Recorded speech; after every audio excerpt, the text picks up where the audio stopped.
Hello everyone. So recently जो Japan की PM है, उन्होंने एक स्टेटमेंट जाहिर किया है जिसमें उन्होंने कहा कि चाइना अगर अपना इन्फ्लुएंस ताइवान पे कम नहीं करेगा तो जापान को भी ताइवान के अंदर उतरना पड़ेगा और ताइवान की हेल्प करनी पड़ेगी। तो जानिए पूरा मामला क्या है। तो रिसेंटली 3 दिन पहले जो जापानीज पीएम है सनाई तकाशी, ये पहली, फर्स्ट ऑफ ऑल ये तो पहली क्या है, हमारी फीमेल जापानीज पीएम है। ठीक है, उन्होंने एक स्टेटमेंट जाहिर किया जिन्होंने कहा कि अगर चाइना अटैक करता है किस पे, हमारे ताइवान पे, तो जापान भी इंटेंशनली क्या करेगा, ताइवान के साथ हाथ मिलाएगा और कलेक्टिव सेल्फ डिफेंस में उनकी हेल्प करेगा। सेल्फ डिफेंस मतलब क्या कि चाइना जो ताइवान है अपने आप को बचाने के लिए सेल्फ डिफेंस करेगा, उसमें हेल्प उसकी कौन करेगा, जापान। देखिए मैप के थ्रू समझते हैं, ये हमारा चाइना है स्टूडेंट्स, यहां पे आप देख रहे हैं दैट इज अवर ताइवान। तो ताइवान क्या है, चाइना क्लेम करता है कि Taiwan is a part of China, और जापान के लिए भी रीजन काफी इंपॉर्टेंट है। तो जापानीज जो जापान है वो सपोर्ट करता है हमारे ताइवान को। पर जो ये मुद्दा है बिल्कुल नया मुद्दा नहीं है, इसके पीछे 100 200 300 400 साल पुरानी क्या है, इतिहास छुपा हुआ है। धीरे धीरे करके पढ़ते हैं हम। तो जैसे ही जापानीज पीएम का ये स्टेटमेंट आता है कि वो ताइवान के साथ सेल्फ डिफेंस में सपोर्ट करेंगे, तो चाइना ने जो ये पूरा मुद्दा था, जो ये पूरा स्टेटमेंट था, क्योंकि जापान के पीएम बोल रहे हैं तो मतलब काफी बड़ी बात है, इसको कहाँ खींच दिया, यूएन के अंदर भेज दिया। अब यूएन में जैसे ये मुद्दा गया तो ट्रम्प साहब जो है एक्सक्यूज मी, डोनाल्ड ट्रम्प साहब जो है, उन्होंने जापान को वार्न भी किया कि ये चाइना का इंटरनल मामला है। देखिए ट्रम्प बोल क्या रहे हैं कि चाइना का क्या है, इंटरनल मामला है। ये इंटरनल कैसे हो गया, ताइवान तो ग्लोबली कैसा रिकॉग्नाइज है कि एक अलग कंट्री है, तो ये इंटरनल मामला कैसे हो गया, तो एक्सटर्नल मामला है।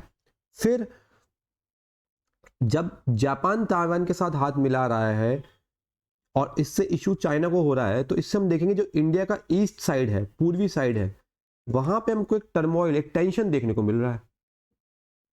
तो एक्चुअल वो स्टेटमेंट क्या था मैं आपके सामने पढ़ के देता सुनाता हूं।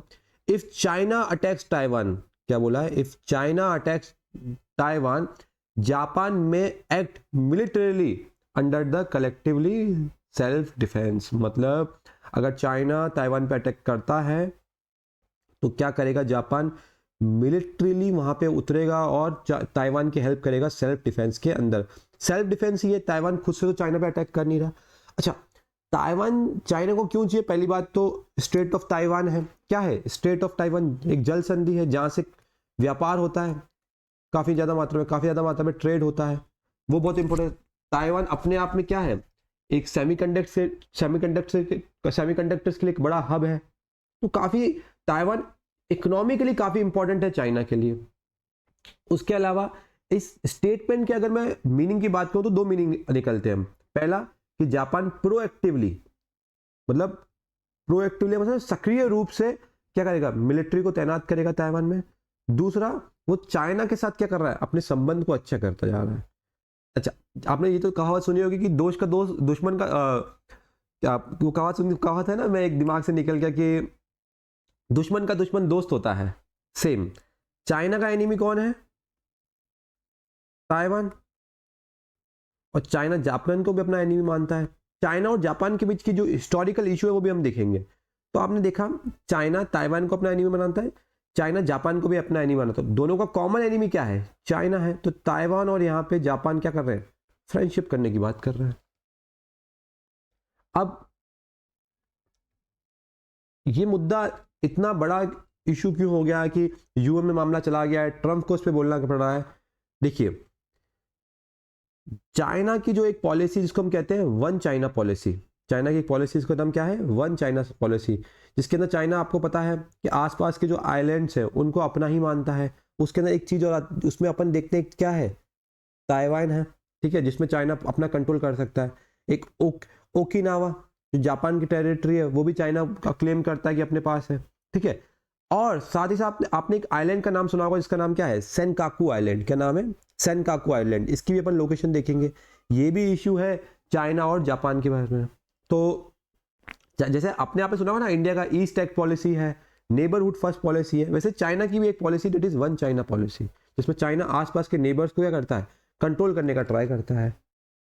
पूरा हिस्टोरिकल बैकग्राउंड देखते हैं कि इनके जैसे इंडिया पाकिस्तान के रिलेशन हम हिस्टोरिकली देखते हैं, बिफोर इंडिपेंडेंस देते हैं, जब पाकिस्तान बना भी नहीं था तब क्या इशू था, ऐसे हर कंट्री के जो हिस्टोरिकल रिलेशन देखें तो हमको देखना पड़ेगा कि चाइना और जापान के बीच में जो संबंध है बहुत पुराने टाइम से खराब है। कब से बात करो, आप जान के हैरान हो जाएंगे, जो जापान आज हम सोचते हैं कि काफी ज्यादा सिविलाइज कंट्री है, काफी ज्यादा हम्बल कंट्री है, इस जापान ने 1895 से 1945 तक चाइना का नाक में दम कर रखा था। 2 वॉर्स भी हुई थी बड़ी बड़ी, और जापानीज ने चाइना के अंदर बहुत ज्यादा मात्रा में एट्रोसिटीज, अत्याचार किया है। इवन मैं आपको बताऊं, जापानीज फोर्सेस ने अराउंड 20,000 चाइनीज वुमेन्स का रेप भी किया था। ये बिल्कुल ऐसा नहीं कि मैं अपने मर्जी से फैक्ट्स बता रहा हूँ, आप गूगल कर सकते हैं, आपको बहुत सारी वेबसाइट्स मिल जाएंगी जहाँ पे ये सारे इंसिडेंट्स की आपको रिपोर्ट्स है। इवन चाइना के अंदर पता नहीं अराउंड 1 लाख लोगों के, तो उन्होंने क्या करा था, 1 लाख सिविलियंस की क्या करती थी, मृत्यु की थी जापान के द्वारा। तो जापान आज हमको बहुत ऐसा देश देखने को मिलता है कि शांति प्रिय है, पर जापान स्टार्टिंग से ऐसा नहीं था। जानते हैं पूरा हिस्टोरिकल बैकग्राउंड क्या है, क्या है ताइवान की हिस्ट्री। तो 1894 और 95 के बीच में एक साल हमारा क्या हुआ था, first Sino Japanese war, Sino मतलब चाइनीज, जापानीज वॉर, जहां पर चाइना हारता है। जी हाँ, आप सही सुन रहे हैं कि पहली जब वॉर हुई थी किसके बीच में, हमारे चाइना और हमारे जापान के बीच में, तब चाइना हार जाता है और चाइना अपना कंट्रोल जो है वो ताइवान से खो देता है। इसके बाद 1895 से लेकर 1945 तक जापान ताइवान में बहुत इन्वेस्ट करता है, इन्वेस्ट मतलब इंडस्ट्रियलाइजेशन करता है, बहुत ज़्यादा औद्योगिकरण करता है, ठीक है, और जापानीज कल्चर को वहाँ पे इम्पोज करता है, जापानीज मिलिट्रीज को वहाँ पे डालता है और अपने बेसिस बनाता है, नवल बेसिस बनता है। साथ ही साथ 1937 के अंदर क्या हुआ था, सेकंड अपनी साइनो जापानीज वॉर हुई थी। क्या हुई थी, सेकंड साइनो जापानीज वॉर। इसके अंदर क्या हो गया था स्टूडेंट्स, इसके अंदर हमारा ये हुआ था कि जो जापानीज फोर्सेस थी उन्होंने बहुत ज़्यादा डिस्ट्रप्शन किया था चाइना के अंदर। मैं बता रहा हूँ ना, जो ये बता रहा हूँ 20,000 वुमेन्स जो थी उनका रेप हुआ था, ये सेकेंड वॉर के टाइम ही हुआ था। 1 लाख से ज़्यादा सिविलियंस जो आम नागरिक होते हैं उनको क्या देते थे, मृत्यु के घाट उतार दिया गया था। उसके बाद आपको पता ही है सेकेंड वर्ल्ड वॉर हुई, जिसमें जो यूएसए ने थे, यूएसए ने क्या करा था, हमारा हिरोशिमा एंड नागासाकी पे क्या करा दिए थे, एटॉमिक बॉम्ब गिरा दिए थे। उससे पहले जापानीज ने एक हार्बर पोर्ट करके है यूएस का, उसको कब्जा किया था। उससे के बाद यूएस ने उसको रिटेलिएट करा था। तो जैसे ही जापान पे वो हिरोशिमा नागासाकी बॉम्ब गिरा था, जापान की डिफीट हुई थी, तो जापान ने क्या करा था, अपना जो ताइवान वाला एरिया है वो सरेंडर कर दिया था, किसको, चाइना को। तो ये कारण आप देख रहे हैं कि जापानीज ने आज से 100-200 साल पहले चाइना में बहुत ज्यादा एट्रोसिटीज, अत्याचार करी। इसलिए जो चाइना के, आज भी आप चाइना जाएंगे तो चाइनीज पीपल होते हैं उनके मन में जापानीज के प्रति बहुत अलग सा क्या है, होता है हेट होता है, एक अलग सा उनके प्रति वो भेदभाव टाइप का है। वो जापानीज, हमको लगता है कि चाइना को इंडिया से क्या प्रॉब्लम है, ऐसा नहीं है। चाइना की प्रॉब्लम अलग अलग कंट्रीज के साथ अलग अलग है। इवन जो कोर चाइनीज है, अगर आप मतलब कोर चाइनीज मतलब अगर आप किसी चाइनीज से मिलेंगे जिसकी एज 60, 70 या 80 है, वो तो जापानीज को प्योरली हेट करते हैं। ठीक है, क्यों हेट करते हैं आपको मालूम चल गया, वॉर्स, ये वुमेन्स का रेप, 1 लाख सिविलियंस की मृत्यु। अब प्रेजेंट डे की बात करें कि प्रेजेंट डे में कंडीशन क्या हो रही है, 1945 से लेकर प्रेजेंट डे तक कंडीशन क्या हुई।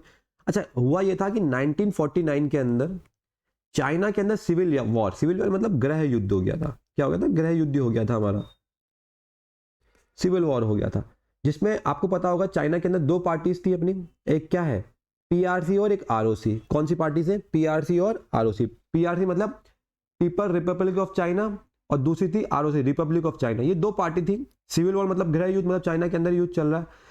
पीआरसी ने क्या बोला कि पीआरसी वाले कहां से कंट्रोल करती थी, जो आज का हम चाइना देखते हैं वो वहां पे पीआरसी है, ठीक है, पीपल्स रिपब्लिक ऑफ चाइना। और आरओसी कहां पे कंट्रोल कर रही थी, अपना ताइवान पे। इन दोनों पार्टीज के अलग अलग मुद्दे थे। पीआरसी ये बोलती थी कि भाई Taiwan is a part of China, और आरओसी बोलते थे नहीं, ताइवान इज अलग कंट्री, इंडिपेंडेंट है, सोवरिन है वहां पे। ठीक है, यहाँ पे जो पीआरसी है, आज भी हम चाइना की बात करते हैं, हम किस बात करते हैं कि वो कम्युनिस्ट गवर्नमेंट है। वहीं अगर हम आरओसी की बात करते हैं तो क्या है, डेमोक्रेटिक गवर्नमेंट है। ठीक है, पीआरसी का जो हेडक्वार्टर था बीजिंग, हमको पता ही है, और आरओसी का जो हेडक्वार्टर है Taipei, that is the capital of Taiwan. क्या है ये, ताइवान की कैपिटल है। अगर मैं मैप के थ्रू आपको दिखाने जाऊं तो ये आप देखें PRC, people Republic of China, जो ये मेनलैंड चाइना जो कोर चाइना है, उसके अलावा देख रहे हैं ताइवान वाला रीजन अपना, ये किसके आकार का कंट्रोल है, ये है आरओसी के द्वारा, अभी हमने देखा था, that is Republic of China. ये ब्लू ब्लू कलर का जो देख रहे हैं दैट इज आरओसी, इवन ये दिस मंगोलिया रीजन ये आरओसी है अपना पूरा, ठीक है। उसके अलावा जापान और चाइना इसमें और क्या विरोध है, एक है सेंकाकू आइलैंड, क्या है सेंकाकू आइलैंड, ठीक है। सेकांकू आइलैंड जो ये नेम है ये जापान ने दिया है, और डायू डायू नेम दिया है चाइना ने। देखो चाइना अपना अलग नाम देके बैठा आइलैंड का, और जापान अपना नाम अलग लेके बैठा है। ये आइलैंड है कहाँ, ये देखो चाइना, ये रहा ताइवान, ये रहा जापान, और यहाँ है सेंकाकू या डायू आइलैंड। अच्छा नाम आप इंपॉर्टेंट है दोनों, कभी आपसे एग्जाम में सेंकाकू भी पूछ सकता है या डायू भी पूछ सकता है, ठीक है। जापान कंटिन्यूसली अपना एडमिनिस्ट्रेशन यहाँ पे रखता है, ठीक है, अपनी मिलिट्रीज का इन्वॉल्व करता है, और चाइना बोलता है कि हिस्टोरिकली हमारी टेरिटरी है, जापानीज कैसे हो गई। तो ये सेंकाकू आइलैंड है, ये डिस्प्यूट टेरिटरी है बिटवीन हुम, जापान एंड चाइना, ठीक है स्टूडेंट्स। अब जैसे ये स्टेटमेंट आई तो चाइना का रिएक्शन क्या था कि चाइना ने कहा कि भाई ये तो एक क्या है, भड़काऊ भाषण है, प्रोएक्टिव एक्शन है जापान का। जापान इंटेंशनली जो उसका मैटर नहीं है ताइवान, उसमें घुसने का ट्राई कर रहा है। ये चाइना का इंटरनल मैटर, ये बार बार इंटरनल मैटर कहते हैं, इंटरनल मैटर तो है ही नहीं, ये तो है तो एक्सटर्नल मैटर। दूसरा, चाइना ने ये मुद्दा यूएन के अंदर भी उठा दिया है, ट्रंप ने भी कमेंट कर दिया कि जापान आप इससे दूर रहिए इस मैटर से। इशू क्या है ना, ताइवान इतना इंपॉर्टेंट क्यों है, क्योंकि यहाँ पे क्या है, ताइवान स्ट्रेट है, स्ट्रेट मतलब जल संधि है, यहाँ से बहुत ज्यादा मात्रा में हमारी क्या जाती है, शिप जाती है। अच्छा बहुत ज्यादा मात्रा में हमारे यहाँ पे शिप जाती है ताइवान स्ट्रेट से, तो बड़ी प्रॉब्लम वाली चीज है, ठीक है। और ताइवान ने क्या करा, कंटिन्यूसली अपनी कोस्ट गार्ड को क्या कर दिया, स्ट्रॉन्ग कर दिया, क्या कर दिया, अपनी कोस्ट गार्ड को स्ट्रॉन्ग कर दिया। आगे चलते हैं, इंडिया को क्या इंपैक्ट होगा, ग्लोबल और इंडिया लेवल पे हम देखें क्या इंपैक्ट होगा। पहली बात तो आपको पता है कि जो सेमीकंडक्टर्स हैं, मैं बात करूं जापान की, मैं बात करूं ताइवान की, मैं बात करूं चाइना की, तीनों क्या है, सेमीकंडक्टर हब्स हैं। आपने देखा होगा जब अपना कोविड वाला टाइम पीरियड था तो भारत को काफी ज्यादा समस्या झेलनी पड़ी थी सेमीकंडक्टर के रिगार्डिंग। सेमीकंडक्टर कहाँ यूज होते हैं, हमारे माइक्रो प्रोसेसर्स में यूज होते हैं, चिप्स में यूज होते हैं, चाहे वो मोबाइल की चिप्स हो, लैपटॉप की चिप्स हो, कंप्यूटर की चिप्स हो, वहां पे हमारे क्या यूज होते हैं, सेमीकंडक्टर्स यूज होते हैं। कोविड के टाइम पे सप्लाई हो नहीं पा रही थी तो भारत को बड़े कला मतलब वल्नरेबिलिटी देखनी पड़ी थी कि हमारे पास सेमीकंडक्टर्स की चिप्स नहीं है, हमारे पास सेमीकंडक्टर नहीं है, क्योंकि ये तीनों कंट्रीज जो है जापान, ताइवान और चाइना, इनकी मोनोपोली है कहाँ पे, सेमीकंडक्टर के रिगार्डिंग। तो जिससे सेमीकंडक्टर सप्लाई नहीं होगा तो सफर कौन करेगा, इलेक्ट्रॉनिक्स और टेक्निकल कंपोनेंट्स, जो भी इलेक्ट्रॉनिक कंपनीज है, जो टेक कंपनीज है, उनको काफी ज्यादा क्या होगा, इशू होगा। एग्जांपल एप्पल, सोनी, हुआई, इन सबको बहुत ज्यादा इशू होगा।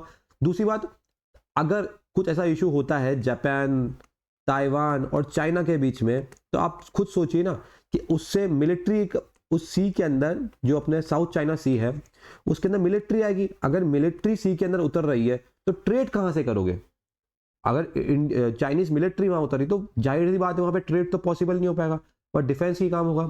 साथ ही साथ अगर ट्रेड नहीं हो पाएगा तो हमारे पास ऑयल कहां से आएगा, हमारे पास ऑयल नहीं आ पाएगा तो ऑयल का प्राइस बढ़ेगा, एनर्जी क्राइसिस होगा, इन्फ्लेशन होगा, महंगाई होगी, बेरोजगारी बढ़ेगी, ठीक है। और साथ ही साथ अब ऐसा होगा कि कुछ ऐसे ग्रुप होंगे जो चाइना को सपोर्ट करेंगे, कुछ ऐसे ग्रुप्स होंगे जो जापान को सपोर्ट करेंगे, तो वापस एक वर्ल्ड वॉर 3 की कंडीशन हमको देखने को मिलेगी। तो ये पूरा इशू हो सकता है अगर जापान भी ताइवान के मामले में उतरता है। हालांकि मेरा मानना तो ये है कि चाइना को ताइवान के साथ बैठ के मिलके बात करना चाहिए, बट आप जितना मैं चाइना को जानता हूं, चाइना इस प्रवृत्ति का है ही नहीं कि बैठ के टेबल पे बात कर सके, ठीक है। तो देखते हैं अभी यूएन में मामला क्या है और आगे क्या यूएन की इस पर कैसे प्रतिक्रिया है। लास्ट लेक्चर में हमने देखा था कि जब हम बात कर रहे थे कि जो यूएनएससी है, यूनाइटेड नेशनल सिक्योरिटी काउंसिल, उसमें सुधार की बात की जा रही थी। मोदी जी ने और इवन ब्राजील प्रेसिडेंट ने, अफ्रीकन यूनियन ने, उन्होंने भी कहा था कि जो यूएनएससी है, यूनाइटेड नेशनल सिक्योरिटी काउंसिल, इसमें रिफॉर्म्स की बहुत जरूरत है, ठीक है। तो देखते हैं फ्यूचर में क्या होता है, कैसे चीजें आगे बढ़ती हैं, कैसे ग्लोबल जियो पॉलिटिक्स क्या करती है, आगे डेवलप्ड होती है। तो आज के क्लास में इतना ही, चलिए मिलते हैं हमारे नेक्स्ट लेक्चर में। Thank you so much everyone.